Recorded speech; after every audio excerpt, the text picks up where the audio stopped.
Buenas tardes. Centro Sefarad de Israel, como saben, una institución del Ministerio de Exteriores, Comunidad de Madrid y el Ayuntamiento de Madrid. Hoy está muy contenta de tener con nosotros a Carlos Fidalgo y Nacho Ares. Carlos Fidalgo nos va a presentar su novela Stuka, que está publicada en Algaida, y en ella vamos a ver elementos que tienen mucho interés, como lo que significó determinado momento de la guerra, pero también una parte emocional que tiene que ver con algo afectivo y mucho más íntimo. Para todo ello, Carlos y Nacho nos van a presentar la novela y nos van a hablar de algo que tiene mucho interés para todos nosotros. Muchísimas gracias, Carlos, muchísimas gracias, Nacho, por estar hoy aquí. Gracias. Gracias, Esther. Os dejo para poder escucharos acerca de esta magnífica novela.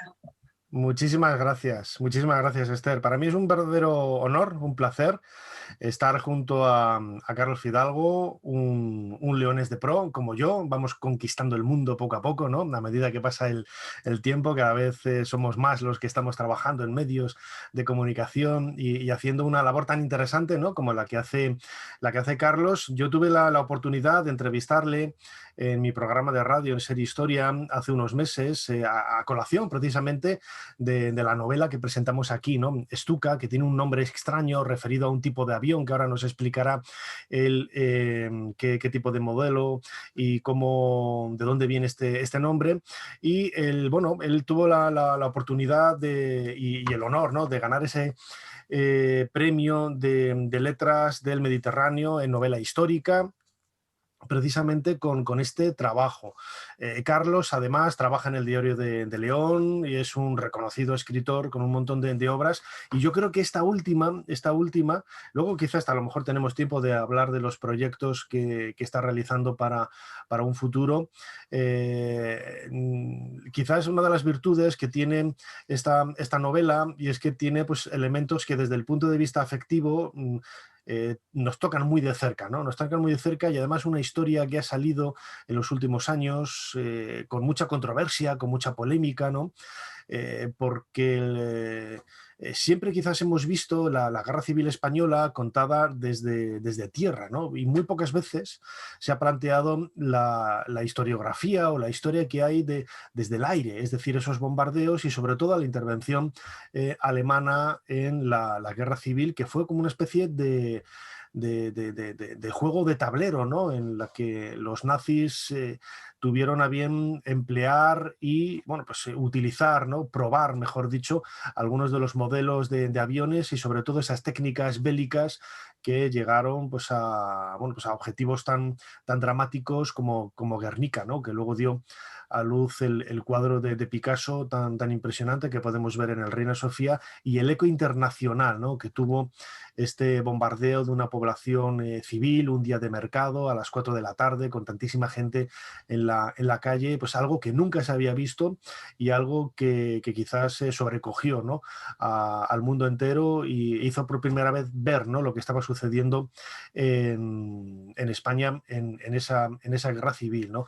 En realidad la novela de Carlos se centra en este tipo de aviones, los Stuka, utilizados en el Maestrazgo, utilizados en Levante, pues con unas técnicas y una historia también, o una intrahistoria de esa cotidianidad de la gente. Muchos de ellos han llegado hasta nosotros, eran niños en aquella época y recuerdan un poco. Hay un documental maravilloso también que habla un poco de estas experiencias, cómo escuchaban el sonido de los aviones, ¿no? Y es algo que ha quedado grabado en gente que hoy es mayor y que tuvo la mala fortuna o la experiencia. Todas las experiencias son enriquecedoras, ¿no? Pero yo creo que este tipo de experiencias, cuanto más lejos, mejor, ¿no? Y al final de la novela, sin destripar un poco la historia, es para mí una de mis preferidas, con esa despedida de la Legión Cóndor, la legión de la Alemania nazi, precisamente desde León, ¿no?, desde nuestra tierra, donde se conserva un archivo fotográfico increíble, y hoy cuando paseas por la Virgen del Camino o por las calles de León te sorprende, ¿no?, ver que hace más de 7 décadas, 8 décadas, los nazis, los alemanes, con esas banderas y esas esvásticas estuvieran fueran recibidos y despedidos de aquella manera en León. No quiero robarle más tiempo a Carlos, sé que tiene un montón de cosas para proponernos. Vamos a estar interactuando él y yo y hablando, ¿no? Y yo le preguntaré y él nos comentará pues algunas de las historias que subyacen en su novela, y quería presentar ya a Carlos Fidalgo, autor de esta novela maravillosa, Stuka. ¿Qué tal, Carlos? ¿Cómo estás? Muy bien, Nacho, muchas gracias. Bueno, gracias por dedicarnos un poco de tiempo a la editorial y a esta novela, Nacho. Gracias también a Esther y al Centro Sefarad por abrirnos esta ventana para acercar esta historia a nuevos lectores, que como bien dices es una novela que apareció en otoño, y bueno, es verdad que con todos los inconvenientes de la pandemia, pues está resultando un poco más complicado el hablar de ella en formatos tradicionales, ¿no? Así que bienvenido sea este tipo de encuentros digitales. Bueno, has hablado del avión, que es un símbolo de lo peor que puede hacer el hombre, ¿no? Una máquina de matar, además siniestra y cruel, porque a partir del año 39 le acoplaron esa sirena que le llamaban las trompetas de Jericó, que solo tenía como objetivo aterrorizar a las víctimas, ¿no? A las futuras víctimas que veían caer el avión, que se lanzaba en picado, porque el Stuka era un avión de bombardeo en picado, un avión de precisión, con toda la precisión que permitía la tecnología de la época. Entonces tenía ese doble objetivo, esa doble función, que hacer daño en lo físico y hacer daño en lo psicológico, ¿no? Dejar esa huella de terror que lo sufrieron los civiles polacos y los soldados polacos en 1939 por primera vez. Pero es que ese avión se probó en España, todavía sin la trompeta de Jericó, se probó en España, se fogueó en España durante la Guerra Civil y especialmente en el año 38 en la campaña de Levante, en la campaña en la que el ejército de Franco trataba de dividir en dos el territorio de la República para alcanzar el mar Mediterráneo y acortar la guerra. Ese es el momento en el que se sitúa el centro de la trama de Stuka. Para empezar, Nacho, Esther, si os parece, quería aprovechar un pequeño vídeo que produjo la Diputación de Castellón para que vierais un poco el tono de la novela y sobre todo porque se centra en el momento en el que los aviones bombardean Benassal, que es una de esas localidades del Alto Maestrazgo que sufrieron el azote de los Stukas y de la Legión Cóndor en general, porque también hubo otros aviones, otros bombardeos que actuaron en esa zona, ¿no? Y como bien dices, aunque no se puede comparar en daño y en magnitud y en víctimas y en horror con Guernica, algo hay parecido, ¿no? Porque la mayoría de las víctimas de esos bombardeos en el Alto Maestrazgo fueron civiles, y es verdad que aunque se trataba de pueblos que estaban en la línea de avance del ejército franquista, no eran exactamente frente de guerra, ¿no? Y aunque pudiera argumentarse que servía para cortar enlaces, suministros y logística del ejército republicano, al final el mayor número de muertos fueron civiles, ¿no? Que esa es la parte dramática de la Guerra Civil Española, que fue, creo que, la primera guerra donde los bombardeos realmente perdieron ese escrúpulo de bombardear ciudades y de causar víctimas civiles. Os dejo un momentito a ver si comparto bien la pantalla con el vídeo que os traía. Lo dejo aquí para que veáis un poco el tono de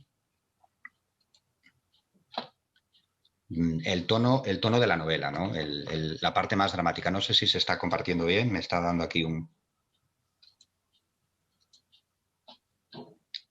No, pues me ha saltado. Perdonadme. A ver. Ahora.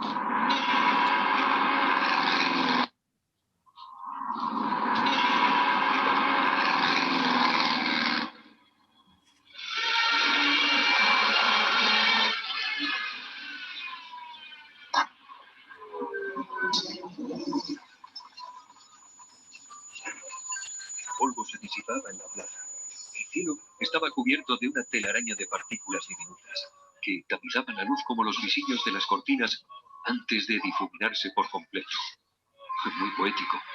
Y los vecinos de Benassal se echaban las manos a la cabeza mientras contemplaban los escombros de las casas alcanzadas por las bombas. El fuego trepaba por los tejados de algunos edificios. Y el olor a quemado era tan intenso que los niños sintieron náuseas en el momento en que Aurora nos sacó del sótano. ¿Y ahora a dónde vamos?, se preguntó. Miró a su alrededor. vio hombres que se adentraban en las ruinas de la casa de la villa en busca de supervivientes. Mujeres que retiraban cascotes a duras penas. Un anciano herido, con la cabeza cubierta de polvo y un hilo de sangre que manaba de su oído izquierdo. Observó la destrucción. Las fachadas de los edificios más cercanos, desconchadas por la metralla, las ventanas vacías. Y su vista se detuvo en la iglesia, la robusta iglesia de la Asunción, con su portada barroca y su torreón, desacralizada desde hacía 2 años y convertida en el mercado de abastos del pueblo. No se le ocurrió mejor refugio donde esperar el regreso de los Espargaró.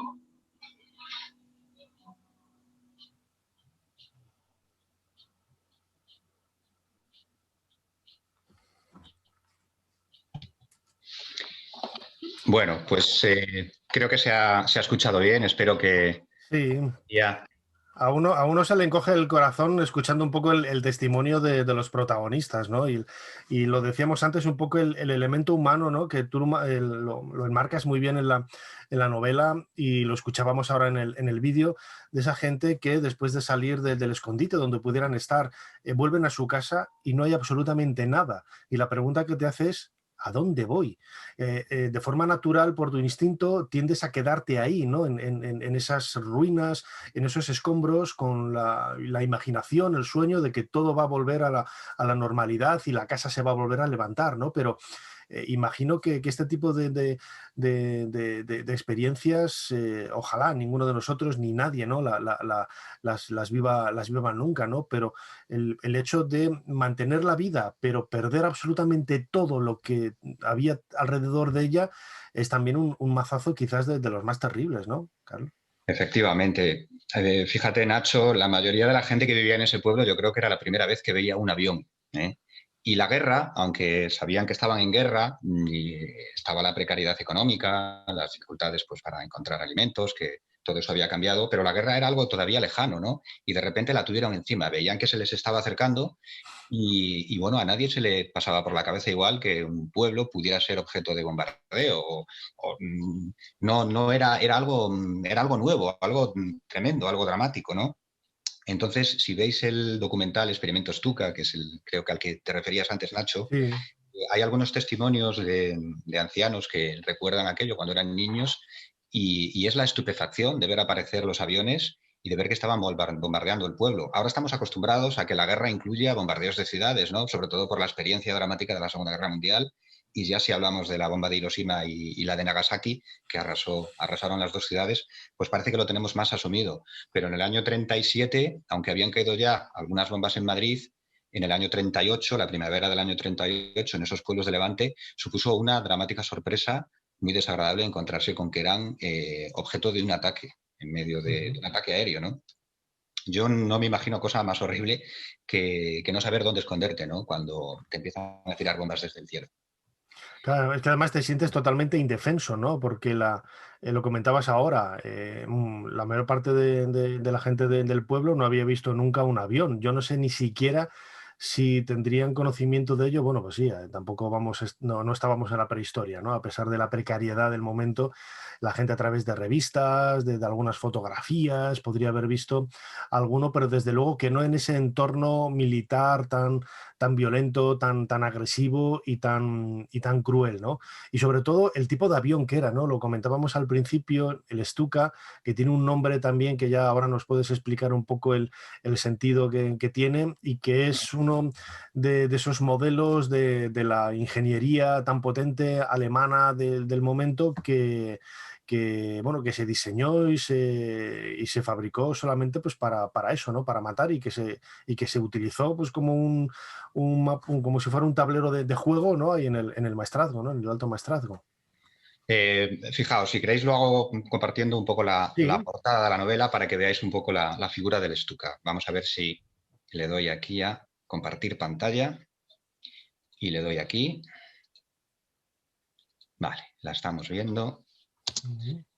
Bueno, fijaos, esta es la portada de la novela editada por Algaida y simplemente ya la forma del avión resulta siniestra. Es un avión de alas de gaviota invertida, con el morro afilado, en la novela se compara con un escualo, con un tiburón, y con esas ruedas carenadas, esas ruedas que no eran retráctiles, que contribuye no sé, a darle una sensación como de amenaza, ¿no? Entonces, el avión se lanzaba en picado, se volteaba, se ponía boca abajo y se lanzaba en picado hasta llegar a los 600 metros de altura, más o menos, donde arrojaba la bomba con la máxima precisión posible, y luego tenía un mecanismo de izado automático porque bajaba a tal velocidad que muchas veces los pilotos alemanes perdían el conocimiento, sobre todo los más novatos, ¿no? Por la fuerza centrífuga. Entonces, ese botón de izado automático permitía que el avión volviera a remontar el vuelo, aunque el piloto se hubiera desmayado, y darle tiempo al piloto, una vez recuperada la altitud, a retomar el control del avión. Por eso fue una máquina terrible en aquella época, ¿no? Un avance en la tecnología militar. Por desgracia, la creatividad humana también está al servicio de la muerte. Nacho, si te parece, Sí. para comentar un poco la línea genérica y que la gente que nos está viendo y escuchando se haga una idea cabal de todo lo que esconde la novela, porque es algo más también que el bombardeo en el Alto Maestrazgo. Me había traído unas fotografías que me pueden ayudar a servir un poco de guión, y luego te dejo que me sigas haciendo preguntas tan interesantes como no te preocupes, es una charla distendida, así que a medida de que vayas poniendo las preguntas... Para darles un bagaje igual a la gente que nos está escuchando. Me parece estupendo. Bueno, esta es una ilustración que está incluida en la sobrecubierta del libro. Esta anterior, que voy para atrás, que la veáis, es una ilustración de Juan José Álvarez y, bueno, refleja un poco la simbología del avión, ¿no? Esa máquina de matar, la sombra de una cruz, la sombra de la muerte que se extiende sobre las alas. Fijaos que el avión lleva una X en la cola, porque es uno de los Stukas que se fogueó en la Guerra Civil. No lleva la cruz gamada de los nazis, sino la X de la Legión Cóndor, ¿no? Que se supone que era, pues, un avión un poco apátrida, ¿no? Alemania no quería reconocer abiertamente la Alemania nazi y el apoyo directo que estaba prestando al ejército de Franco, al bando franquista, al bando sublevado, y los aviones de la Legión Cóndor llevaban ese emblema, esa aspa en la cola y un punto negro en el fuselaje. Este señor que veis aquí es Joseph Conrad, y os explico por qué os he traído esta fotografía, porque el origen de la novela está en la inspiración, está en el fondo en un relato que leí hace tiempo de Joseph Conrad titulado La Bestia, que está editado en Valdemar en este volumen, y que hablaba de un barco. Este no es exactamente el barco del que hablaba Joseph Conrad, es un crucero español de la época, 1879-80, si no me equivoco, pero para que veáis un poco cómo eran los barcos de los que hablaba Joseph Conrad, aquellos primeros barcos ya de hierro, pero todavía con velas, ¿no? La Bestia es un barco que les creaba problemas a los marineros, parece que tuviera vida propia, iba generando una serie de accidentes, era un barco asesino, ¿no? A mí, como punto de partida de la novela, yo quería que el avión fuera algo parecido a ese barco de La Bestia, ese barco de Joseph Conrad, pero con alas, ¿no? Porque me parecía, como os decía, incluso mucho más siniestro. Fijaos la forma que tenía este Stuka ya de la Segunda Guerra Mundial, con la cruz de la Luftwaffe y la cruz gamada de los nazis. Carlos, ¿hasta qué punto, ahora que te estaba escuchando... Sí, tú interrúmpeme cuando quieras y pregúntame al hilo de las fotos. Por eso, porque es un tema que a mí siempre me ha sugerido mucho interés.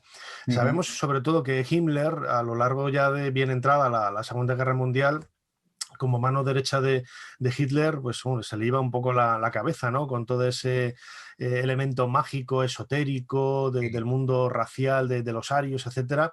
¿Hasta qué punto el diseño de este avión, con esa sombra en forma de cruz, también puede tener esos elementos, ¿no? de generar terror, precisamente pues con una imagen, ¿no? Porque yo no sé hasta qué punto, claro, si tú estás en el campo y ves la sombra de los aviones en el suelo... Yo creo que ese elemento de generar terror se les ocurrió ya cuando el avión estaba diseñado, que fue el añadirle esas trompetas para generar pánico en el momento en el que el avión se lanzaba en picado. Yo creo que en el momento en el que se diseñó, que tuvo que ser en el año a mediados de los años 30, 34, 35, en el momento en el que los nazis llevaban todavía muy poco en el poder, pero ya estaban rearmando al ejército y saltándose las convenciones de los tratados de paz de la Primera Guerra Mundial para tener un ejército y una aviación más poderosa de lo que en teoría se les permitía. Yo creo que el diseño obedeció a una cuestión más técnica, ¿no? Esas alas de gaviota invertida, lo que querían era pues garantizar que el avión se lanzaba bien en picado y recuperaba luego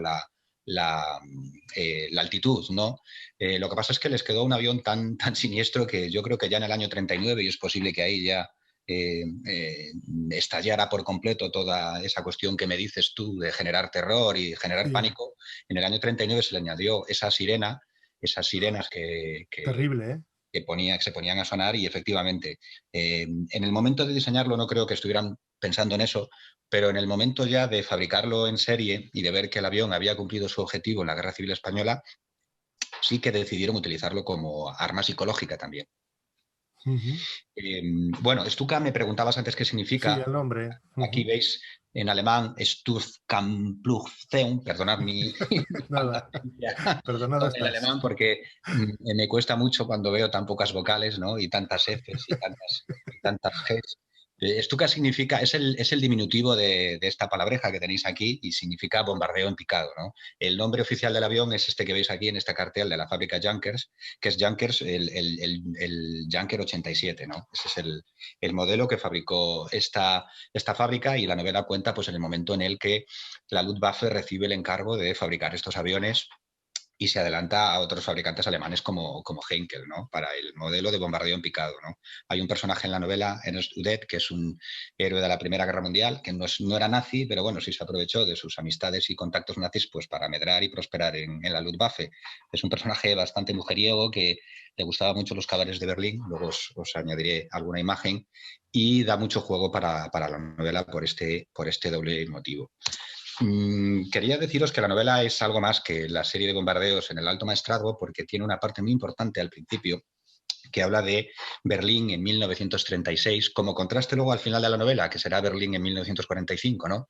Y habla de un momento de esplendor, quizá el momento de mayor esplendor del régimen nazi en cuanto a la propaganda exterior que consiguió, que fueron a través de los Juegos Olímpicos de 1936. En esos Juegos, como veis en esta imagen, fue la primera vez que la antorcha olímpica viajó de Grecia al lugar de los Juegos, a Berlín, y este es un momento en el que la antorcha ya está, pues como veis, pues por territorio alemán. Fijaos, a los lados el público en este caso son oficiales del ejército, ¿no? Con la gorra y con las cruces gamadas, ¿no? Este es el Berlín que retrata Stuka, un Berlín grandilocuente, el Berlín del gran estadio olímpico, el Berlín de la Alemania nazi que fabricaba esos instrumentos voladores, ¿no? Como era el Zeppelin, que tanto impresionaban, ¿no? En aquella época todavía no habían sufrido el famoso accidente que sufrió en Nueva York, en Nueva Jersey, cuando se incendió, y eran como una especie de emblema también de la tecnología de la Alemania nazi, junto con aviones como el Stuka. Y en la novela hay un personaje real que pone un poco las cosas en su sitio, y que de alguna forma avergüenza a Hitler y pone en duda esa teoría de la superioridad de la raza aria, que era lo que trataba de explotar con los Juegos Olímpicos, que es Jesse Owens, efectivamente, el atleta de Ohio, nieto de un esclavo, que consigue por primera vez en unos Juegos, y es un hito importantísimo por todo lo simbólico que hubo detrás, ganar 4 medallas de oro en unos Juegos Olímpicos.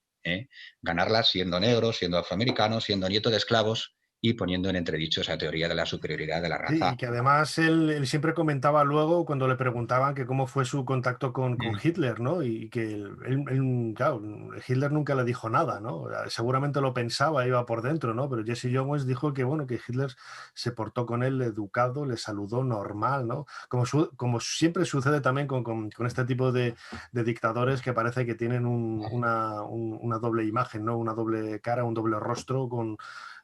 una cosa es lo que ofrezca, ¿no? Quizás el protocolo, aunque estuviera en su casa en Berlín, pero debió de sentarle, pero vamos, como una patada no vamos a decir dónde, ¿no? Sí, sí. Fijaos el cinismo de los nazis, el cinismo de la Alemania nazi, y de eso habla también la novela, que pasaron una instrucción general para que a los atletas afroamericanos que venían con el equipo olímpico se les tratara como uno más. Y la paradoja es que estos atletas que en Estados Unidos sufrían la discriminación racial, es verdad, llegaron a la Alemania nazi y les trataban mejor. Tratados como iguales, incluso como estrellas. La novela cuenta una anécdota real que es impresionante, porque Jesse Owens ya en ese momento era una estrella, era como una estrella del rock, pero en el atletismo habría batido los 4 récords del mundo en una sesión, y era el atleta más rápido, el que más saltaba, el más veloz. Bueno, pues la novela cuenta la anécdota del momento en el que han viajado el equipo olímpico norteamericano en transatlántico, han desembarcado en Hamburgo cogen un tren para Berlín y llegan a la estación de Berlín y le estaban esperando un montón de, pues yo las comparo un poco con los groupies, las groupies de los años 60, de los grupos de rock, ¿no? Les estaban esperando un montón de jovencitas y a Jesse Owens se abalanzaron hacia él para cortarle la corbata, para quedarse con trozos del traje, y Jesse Owens tuvo que refugiarse de nuevo en el vagón, porque era un auténtico ídolo de masas en la Alemania nazi. Entonces me parece un contraste precioso, ¿no? Y ese, bueno, en Estados Unidos estos atletas tenían que viajar en la cola de los autobuses, no podían entrar en todos los restaurantes, en los baños públicos tenían su apartado para blancos, para negros, pero en Alemania, por una cuestión cínica y por una cuestión de que no querían mala propaganda a los nazis, recibieron un trato excepcional. Quería enseñaros esta fotografía porque la novela habla de un suceso real que me parece precioso, que es la amistad entre Jesse Owens y el atleta alemán Lutz Long, un atleta que no era nazi, pero que, que le ayudó en la prueba, era su mayor rival en la prueba de salto de longitud. De hecho, quedó segundo, es este señor que veis ahí con el brazo en alto en la entrega de medallas, detrás de Jesse Owens, el otro es un atleta japonés. Y durante la calificación del salto de longitud le ayudó a no quedar eliminado cuando los jueces estaban siendo muy estrictos con Jesse Owens, me imagino que porque querían quitárselo de en medio en un momento dado, y le dijo, talona un poco antes para que no te eliminen y en la final ya podremos competir con más margen, ¿no?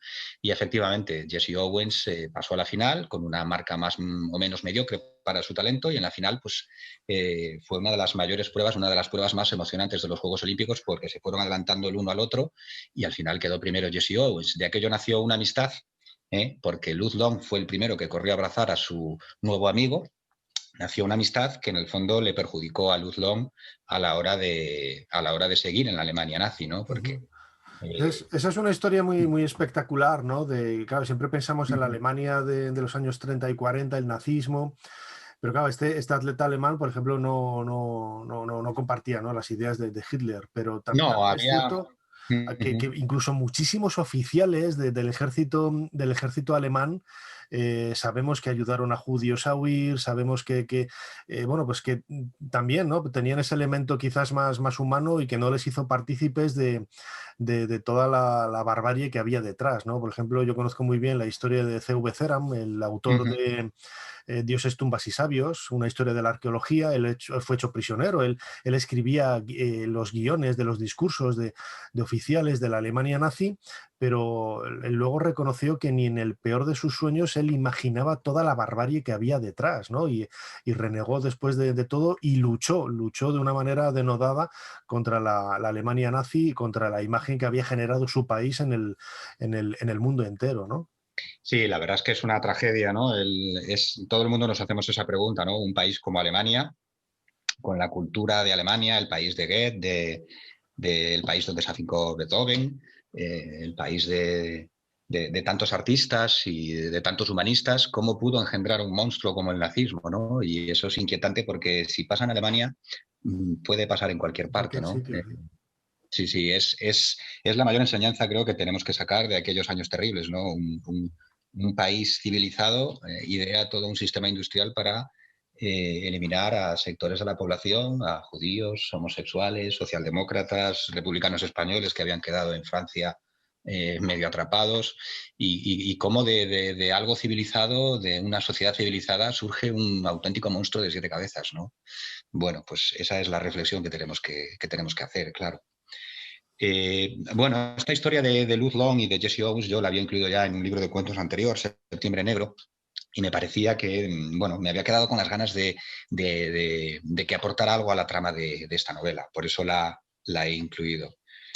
Os hablaba antes de los cabarets. Esta es una famosa escena de El Ángel Azul, Marlene Dietrich, la famosa película del año 29-30, que recoge un poco aquel espíritu de libertinaje libre y de alguna forma más libre, evidentemente, que el que vino después en la Alemania nazi, el espíritu de los cabarets de la República de Weimar, ¿no? Los nazis desconfiaban de este tipo de espectáculos, sobre todo porque en muchos de estos espectáculos al principio de la llegada de los nazis o cuando todavía no tenían el poder se burlaban abiertamente de ellos. Es algo que si habéis visto la película Cabaret lo encontraréis. Y bueno, fueron sitios que los fueron cerrando paulatinamente y los nazis pues apostaron por otro tipo de espectáculos como el que veis aquí en la foto, pues un poco más familiares y un poco más acordes con el espíritu de la nueva Alemania que querían traer, ¿no? Este es el Wintergarten, una de las salas de espectáculos más grandes de Berlín, de los primeros sitios donde se proyectaron películas a principios del siglo XX y que es uno de los grandes escenarios también de la novela Stuka. Y llegamos a lo que hablábamos al principio, ¿no? El centro de la novela, que transcurre en el momento en el que ya se han diseñado los aviones y se están probando en España. Esta es una imagen de la Legión Cóndor, fijaos, en el aspa de la cola, el aspa del fuselaje sobre el punto negro. Están volando muy cerca el uno del otro, eso es peligrosísimo. Da la sensación de que, sí, Nacho, da la sensación de que las alas se pueden tocar en cualquier momento, como se descuiden. Sí, qué cracks, ¿no? Joder. Yo creo que evidentemente eran pilotos hábiles los que enviaban a la Legión Cóndor, no eran novatos, sino, bueno, estaban tratando de coger experiencia militar, entonces irían los más aptos, ¿no?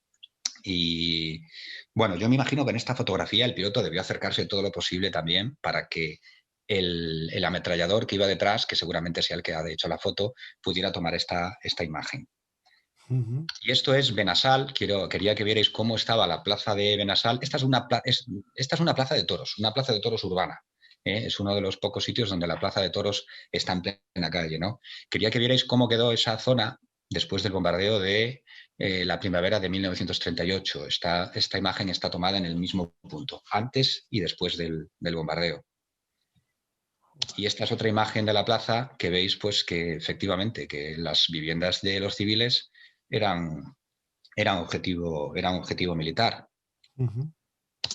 Esta es una imagen para que veáis cómo es el Alto Maestrazgo de Vallibona, y lo meto aquí pues, para que veáis ese paisaje de terrazas, ese paisaje seco, donde se vivía, las casas blancas, abigarradas como si fuera una colmena. Y quería meter este escenario porque es el escenario donde meto otro personaje real fundamental de la novela, porque la novela, como bien decías, Nacho, aunque en principio pueda parecer la historia de un avión, es algo más que eso, es la historia también de la violencia que sufren las mujeres en tiempo de guerra, y es una novela sobre la identidad sexual. Y tenemos a este personaje, que es un personaje real, que es Teresa Pla Meseguer, la pastora, que bueno, es un personaje que nació como mujer, pero él se sentía hombre y acabó llamándose Florencio. En los años 40 fue uno de los maquis que actuó en la zona de Levante, una auténtica leyenda. La pastora era su apodo porque había sido pastora. Y aquí lo veis en la foto cuando lo detuvieron finalmente, creo que fue a finales de los años 50, en 1960 quizás ya, cuando lo detuvieron y le hicieron la ficha policial. Bueno, este personaje aparece en la novela en el momento en el que en el año 38 pues, su hermano muere en el momento del ataque del ejército de Franco a esa zona. Y ayuda mucho a definir también el resto de personajes. Y llegamos pues, a la Segunda Guerra Mundial. Nacho, que también conoces, estos son una escuadrilla de Stukas en Polonia. Aquí ya van con la famosa sirena de Jericó y pues que estrenaron el ataque al río Vístula, ¿no? En el 1 de septiembre de 1939. Y voy rapidito, Nacho, porque igual... Sí. Este es el tramo, el avión... El avión acabó quedando obsoleto en la batalla de Inglaterra, donde los Spitfire y los Hurricanes de la RAF más rápidos pues, se cebaron con ellos.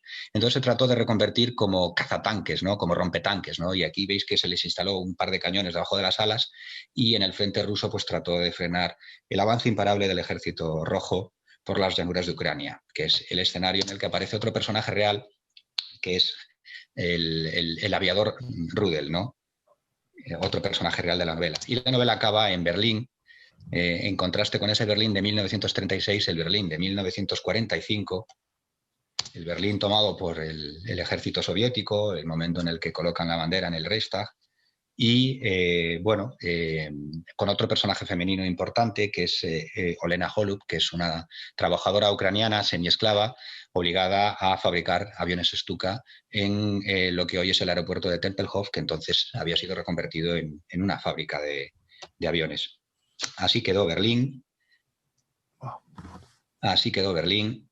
Y, como os decía, también hablo ahí de una tragedia, ¿no? Que fue las violaciones masivas como arma de guerra El país que fue verdugo se convirtió también en víctima al final de la guerra, otra paradoja, sobre todo con las mujeres. Las mujeres alemanas sufrieron pues la venganza de todo lo que los nazis habían hecho durante su avance por el frente ruso. Y bueno, no sé si la moraleja, porque la novela no es una novela con moraleja, pero igual la reflexión que podemos sacar es, estos son soldados rusos, como veis, la reflexión que podemos sacar es,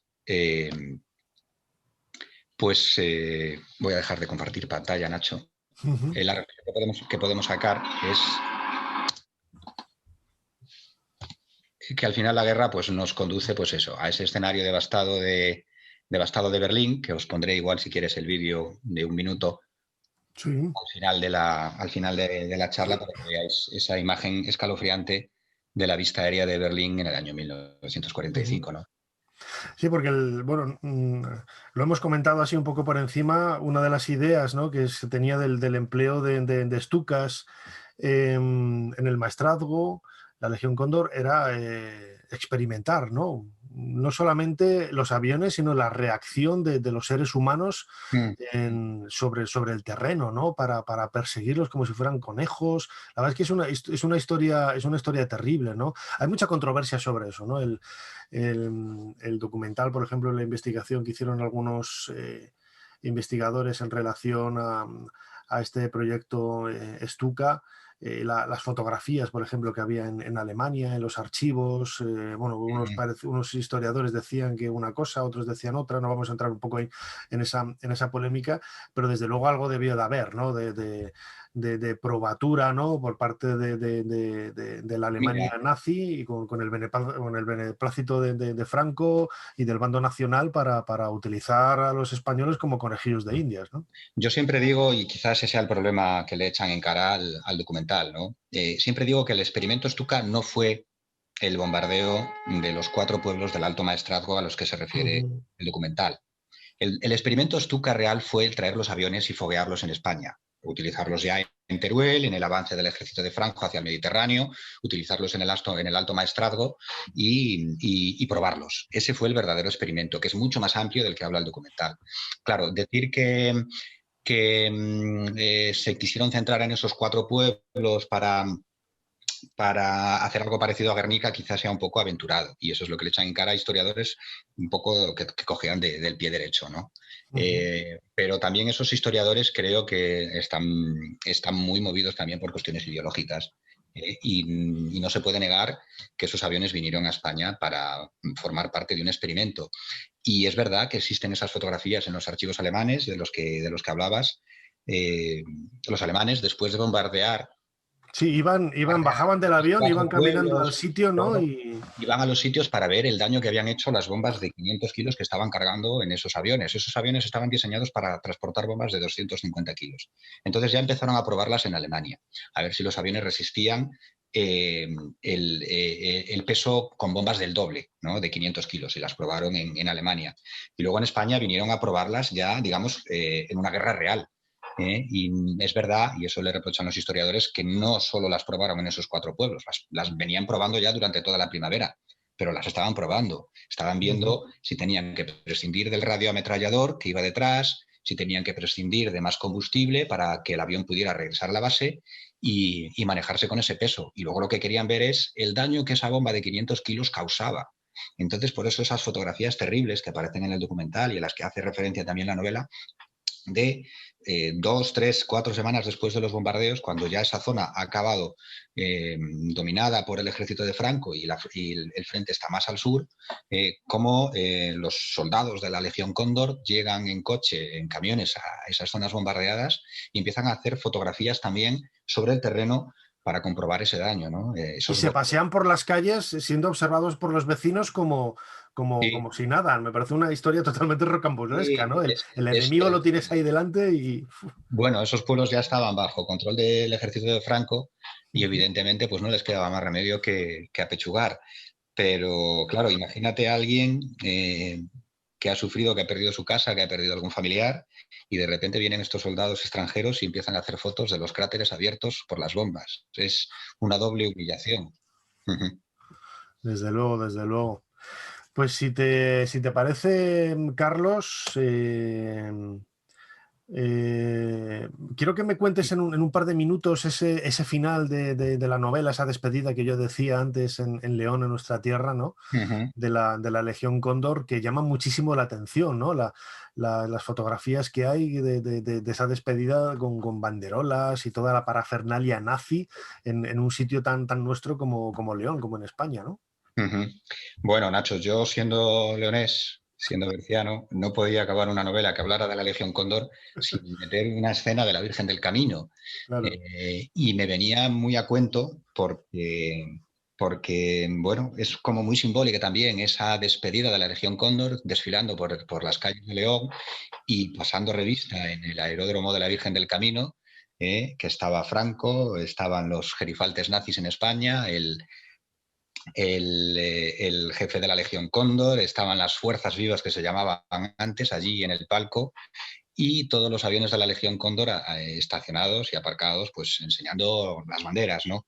Y ese momento me parece también una tragedia, ¿no? El ver un poco pues cómo todos teníamos que agachar las orejas en aquella época, ¿no? Y cómo la ciudad estaba dominada, ¿no? por aquella situación.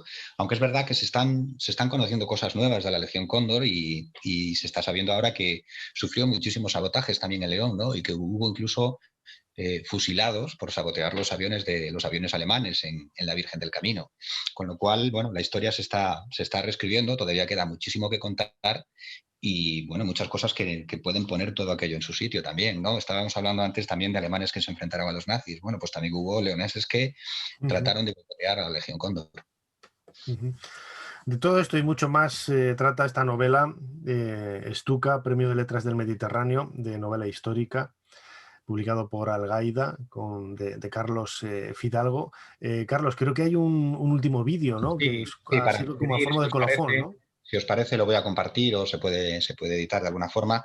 Simplemente quería despedir, si os parece bien, Nacho, pues con esas imágenes de Berlín. Voy a ver si comparto la pantalla. Berlín en el año 1945, grabadas desde un avión norteamericano y que veáis pues la destrucción, cómo quedó la ciudad después de ser arrasada por el Ejército Rojo, ¿no? También es un buen contraste, esas fotos que hemos visto de Benassal, ver cómo recibieron un poco lo mismo que habían ellos, que habían estado, y no es justificación, evidentemente, no es esa No, la desde idea, luego, ¿no? Pero porque mucha gente que viviría lo que decíamos en Berlín no deseaba ni meterse en la guerra, ni recibir palos, ni nada, Por claro. supuesto, al final las guerras, las víctimas están en todos los bandos, evidentemente, ¿no? Entonces, pues queda como contraste, ya que hemos enseñado esas fotos de Benassal, pues enseñar también lo que ocurrió con Berlín. Voy a compartir pantalla. Esto es el verano de 1945. Y veis que las casas son auténticos esqueletos, sin tejado, incendiadas. El centro de Berlín, que en la novela se retrata con todo su esplendor, pues convertido en un cementerio. Wow. Sí, impresiona Sí. esta grabación. Impresiona mucho. Eso es la guerra, eso es la guerra. No tiene nada de épico, no hay nada glorioso en la guerra, solo hay muerte, destrucción. Desde y luego, y dolor. fíjate que es uno de los temas que más seguidores tiene en Ser Historia en mi programa y es una cosa que no entiendo, cómo la Segunda Guerra Mundial tiene tantísima gente seguidora de todos los movimientos nazis, americanos, japoneses. A mí me parece una cosa horrible, pero desde luego hay gente que le interesa y tiene muchos seguidores. Salimos de aquí. Sí, Nacho. Mira, para acabar, si quieres, sí, la novela arranca con un personaje del que no habíamos hablado también. La novela tiene varios tipos de mujeres, ¿no? Que se enfrentan a la violencia de forma distinta, ¿no? Y arranca con un personaje muy interesante que es Claire Hollingworth, la reportera que adelantó la exclusiva de que Alemania estaba invadiendo Polonia, ¿no? Que iba a invadir Polonia, ¿no? Se coló en la frontera con un coche diplomático y descubrió que estaban los tanques agazapados al otro lado de la frontera entre Polonia y Alemania, ¿no? Y es una mujer que lo dice la novela y de alguna forma ahí es un trasunto mío también, ¿no? Es una mujer que está fascinada por la guerra porque le horroriza. Entonces creo que eso es un poco lo que nos pasa a los que leemos, vemos y escuchamos historias de la Segunda Guerra Mundial. Es que es un horror y forma parte de la condición humana. El horror nos fascina precisamente porque es Totalmente, tremendo. sí. Uh-huh. No, y que también, a ver, yo creo que queramos o no, siempre estás de un lado, ¿no? Y ves las heroicidades, ¿no? De un lado. Por eso yo decía antes, quizás, ¿no? Para consolarme, ¿no? El hecho de que es cierto que la Alemania nazi generó un horror terrible, ¿no? Pero también dentro de esos oficiales había gente que no quería estar ahí, que prácticamente estaban obligados, ¿no? A hacer las cosas que hicieron, que no se justifica en absoluto, ¿no? Eran los casos menores, desde luego. Pero que, bueno, siempre intentas ver el lado más humano, ¿no? Y el lado más positivo y el lado más heroico, ¿no? De todas estas historias, que es un poco lo que haces tú con tu novela Stuka. Pues, Carlos, si quieres añadir alguna cosa y si no, Nada damos... más, darte las gracias, Nacho, por tu tiempo. Es un placer el haber estado en tu programa, en Ser Historia, volver a contar contigo para hablar de esta novela. Es todo muy estimulante. Sé que estos días estás también emocionado con esos hallazgos en Egipto y que estás deseando irte para allá. Y bueno, seguiré un poco también tus peripecias en ese sentido.